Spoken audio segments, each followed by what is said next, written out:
It was a simple enough question. Prime Minister, will you commit to listing the IRGC as a terrorist entity? Only the Prime Minister didn't really answer it. We continue to watch and make sure that we're able to do everything we can that is responsible against the impact of the IRGC. With all due respect, Prime Minister, the people who spoke to us, they said that they risked their lives just to speak to us, and they are desperate for a direct answer from you. Will you list the IRGC or commit to listing the IRGC as a terrorist entity, yes or no? We will continue to do everything necessary, both to hold that regime to account, to limit its impact around the world, and to protect Canadians. Regrettably, he never has an answer. This human rights lawyer says the Trudeau government needs to talk less and do more. It's really a mystery as to what else the IRGC needs to do to be listed as a terror group. The IRGC has a documented record of killing Canadians and killing people of other nationalities besides, the repression at home. In 2020, Iran's Islamic Revolutionary Guard Corps, the IRGC, shot down Ukraine International Airlines Flight 752,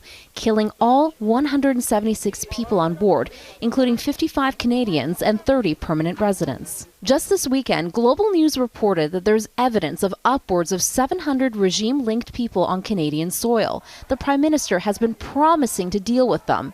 Here he is in October of last year. Those people responsible now will never be forgotten, will never be allowed into Canada. But it wasn't enough to prevent this man from coming to Canada. He's a former senior minister in the regime, and he was spotted in Montreal in the background of a TV news report on Quebec tourism in August.